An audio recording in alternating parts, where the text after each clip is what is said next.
ఉన్నారు phone line లో.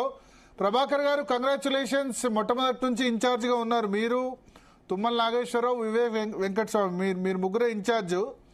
So ఎట్లా సాధ్యం 24,500 ఇంత మెజారిటీ వస్తుందని అనుకున్నారా? అబౌట్ 20,000 అన్నాము. అందరూ కలిసి కష్టపడ్డారు. టీం వర్క్ జరిగింది. కాంగ్రెస్ ముఖ్యమంత్రి గారు, ఉప ముఖ్యమంత్రి గారు, పిసిసి అధ్యక్షులు, ఏఐసిసి పర్యవేక్షణలో ఎమ్మెల్యేలు, కార్పొరేషన్ చైర్మన్, మంత్రులు, పార్టీ నాయకత్వం అంతా కష్టపడ్డది. ఇది గెలుపు జూబ్లీస్ ప్రజలది. వాళ్ళు అభివృద్ధిని ఆకాంక్షించి ఓటేశారు. వారికి ధన్యవాదాలు తెలియజేస్తాను. వారి ఆకాంక్షలకు అనుగుణంగా అభివృద్ధి చేస్తాం. ఓకే. సో అయితే ఇప్పుడు పంచాయతీ ఎలక్షన్స్ వెళ్తారా ఇదే ఊపులో?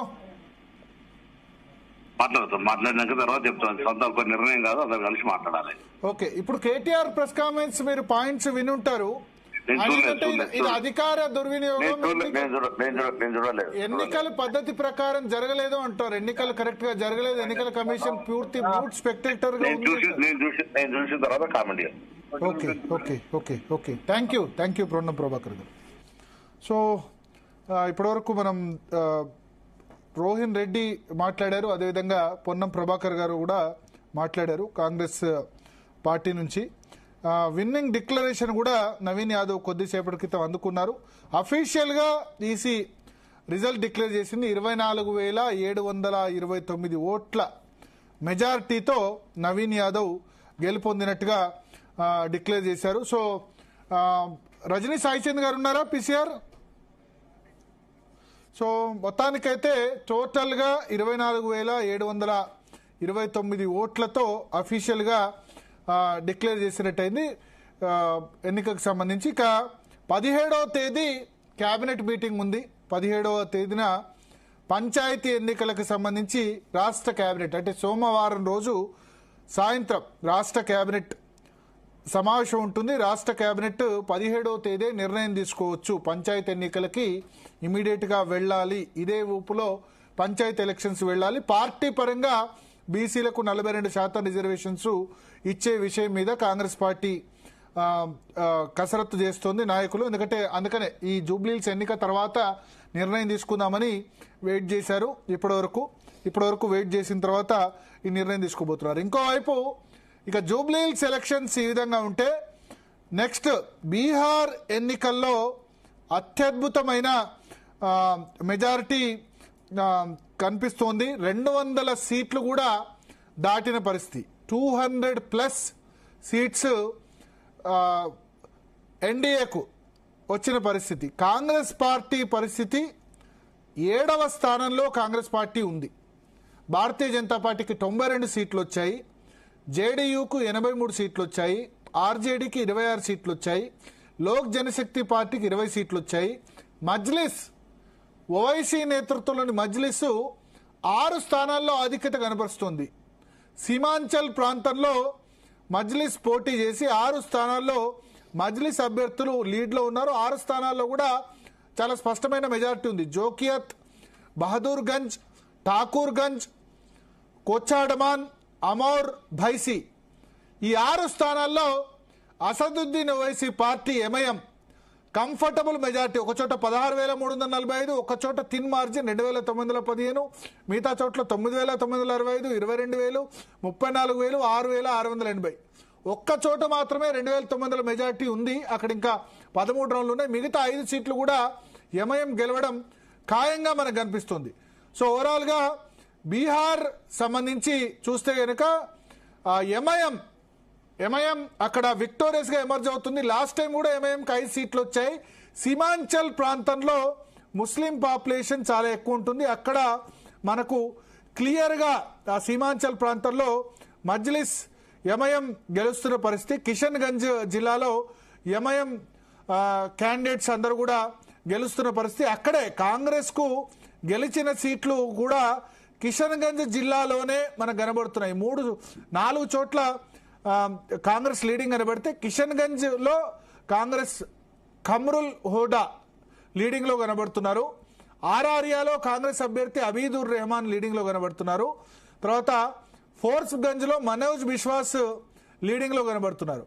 సో ఓవరాల్ గా మనం చూస్తే కాంగ్రెస్ గెలిచిన 4 స్థానాల్లో 3 స్థానాలు కిషన్ గంజ్ జిల్లా హైయెస్ట్ మైనారిటీ పాపులేషన్ ఉన్న జిల్లాలోనే కనబడుతున్నాయి. అక్కడ కాంగ్రెస్ కంటే ఆ జిల్లాలో ఎంఐఎంకి ఎక్కువ సీట్లు కనబడుతున్నాయి. కిషన్ గంజ్ జిల్లాలో 6 సీట్లు ఏకంగా ఎంఐఎం గెలిచే పరిస్థితి మనకు కనిపిస్తుంది.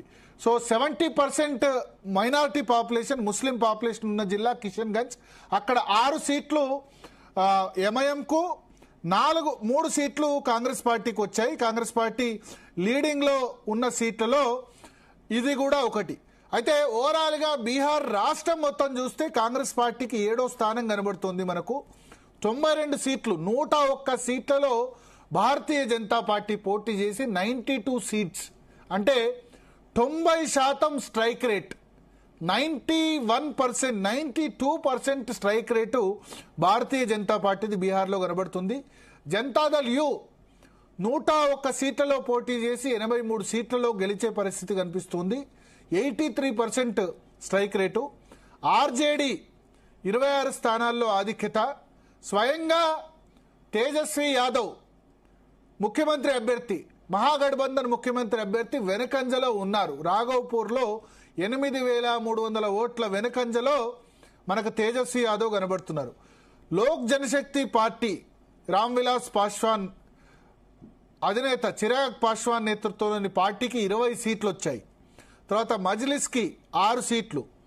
హిందుస్థాన్ అవామీ మోర్చా అంటే మన మాజీ ముఖ్యమంత్రి, బీహార్ మాజీ ముఖ్యమంత్రి హిందుస్థాన్ అవామీ మోర్చాకు 5 సీట్లు వచ్చాయి.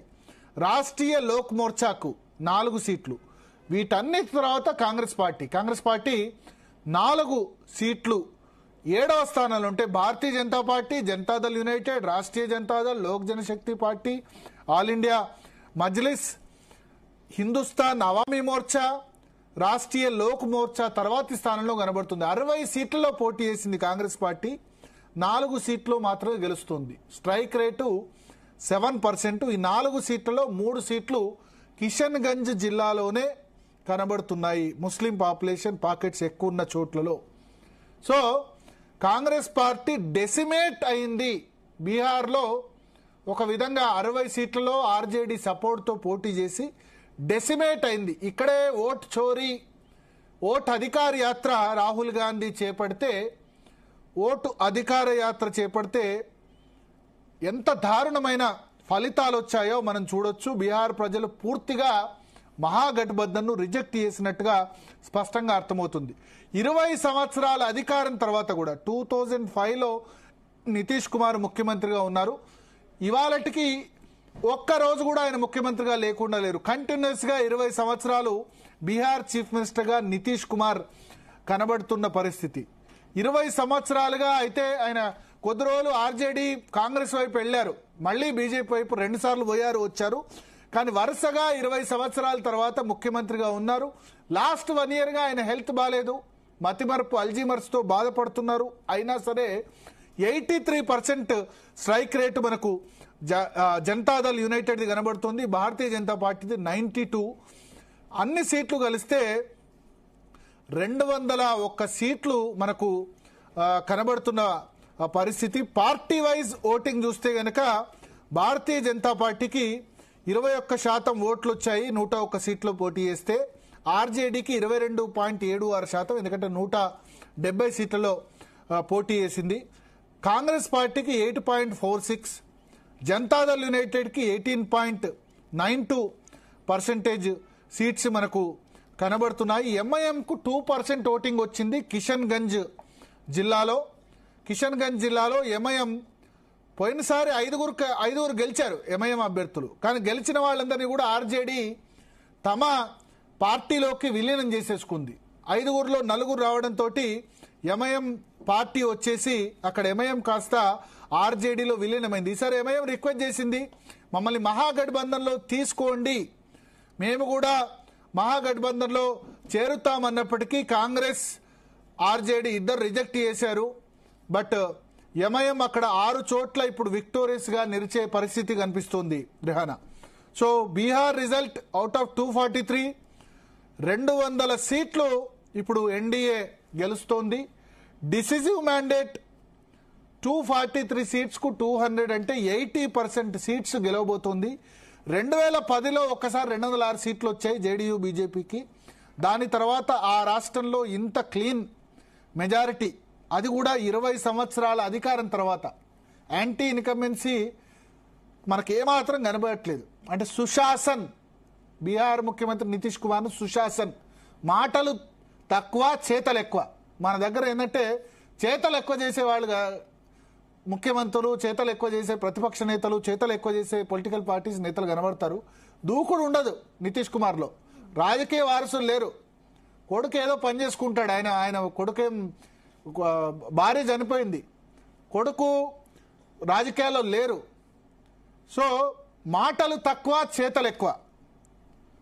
ఏకంగా మహాగఠబంధన్ కంటే 6% ఓటింగ్ ఆధిక్యత, 9%, 45% ఎన్డీఏకి వస్తే మహాగఠబంధన్ 36%. సో ఒక విధంగా బీహార్ ఫలితాలను విశ్లేషిస్తే 20 సంవత్సరాల అధికారం తర్వాత ఎన్డీఏ అక్కడ ఇన్ని ఓట్లు, ఇన్ని సీట్లు కాగలుగుతుంది. బీజేపీ స్ట్రైక్ రేట్ చూస్తే మాత్రం ఒక విధంగా 101 సీట్లు పోటీ చేస్తే 94 చోట్ల లీడింగ్లో కనబడితే 95% స్ట్రైక్ రేటు భారతీయ జనతా పార్టీ కనిపిస్తుంది. కాంగ్రెస్ పార్టీ 60 చోట్ల పోటీ చేస్తే 4 చోట్ల, ఇప్పుడు 3 చోట్లకు పడిపోయింది కాంగ్రెస్ పార్టీ. 3 చోట్ల అంటే కాంగ్రెస్ పార్టీ స్ట్రైక్ రేటు 60లో 3 అంటే 5%, 5%. ఆ 3 చోట్లు కూడా ఎక్కడ అంటే కిషన్గంజ్ జిల్లాలో, నేను చెప్పినట్టు కిషన్గంజ్ జిల్లాలో, కిషన్గంజ్ స్థానంలో ఒక చోట మనకు లీడింగ్లో కనబడుతోంది, ఆర్ఆర్యాలో కనబడుతోంది. కిషన్గంజ్, ఆర్ఆర్యా జిల్లాల్లో ముస్లిం ఓట్లు ఎక్కువ ఉన్న చోట కనబడుతుంది. ఇన్ఫ్యాక్ట్ ఎంఐఎంకి ఎక్కువ వచ్చాయి కాంగ్రెస్ పార్టీ కంటే, ఎంఐఎంకి ఎక్కువ వచ్చాయి. సో ముస్లింలు ఎంఐఎంని ఎక్కువ నమ్ముతున్నారు కాంగ్రెస్ పార్టీ కంటే. వాళ్ళు పోటీ చేసిందే కొన్ని స్థానాల్లో 6 సీట్లో ఎంఐఎం కొట్టేసింది. అసదుద్దీన్ ఓవైసీ లాస్ట్ టైం కూడా అక్కడ 5 సీట్లు కొట్టారు.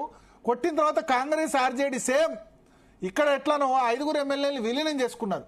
గెలిచిన 3-4 నెలలకే మీకు ఇక్కడ ఎంఐఎం ఉండే ఏం చేస్తారని చెప్పి 5 ఎమ్మెల్యేలని జాయిన్ చేసుకున్నారు సీమాంచల్లో. ఇప్పుడు మళ్ళీ అదే సీమాంచల్కు అసదుద్దీన్ ఓవైసీ వెళ్ళి ఆయన అడిగారు ముందే, నేను బీజేపీకి వ్యతిరేకంగా పోరాటం చేస్తా, మీరు నన్ను మహాగఠబంధన్లో కలుపుకోండి అంటే వీళ్ళు కలుపుకోలేదు. సో విధి లేక ఒంటరిగా పోటీ చేసి ఓవైసీ బీహార్లో సత్తా చాటారు. కిషన్గంజ్ జిల్లా బంగ్లాదేశ్కు సరిహద్దులో ఉంటుంది. దేశంలోనే అత్యంత ముస్లిం పాపులేషన్ ఎక్కువ ఉన్న జిల్లా, 71% పైగా ముస్లిమ్స్ ఉంటారు. అక్కడ 6 సీట్లలో ఎంఐఎం చాలా క్లియర్ లీడ్ కనిపిస్తుంది. 1 సీట్లోనే ఒక నేరో మార్జిన్ ఉంది. 5 సీట్లు అయితే ఇక విన్ అయిపోయింది, ఇంకా ఖాయం గెలుపు. ఈ కాంగ్రెస్ ఆధిక్యంలో ఉన్న 3 చోట్ల ఈ రెండు కూడా కిషన్గంజ్ జిల్లానే మనకు కనిపిస్తున్నాయి. కిషన్గంజ్లో మాత్రమే కనిపిస్తున్నాయి. కిషన్గంజ్ అండ్ ఆర్ఆర్యాలో మాత్రమే కనిపిస్తుంది. కాంగ్రెస్ బీహార్ నుంచి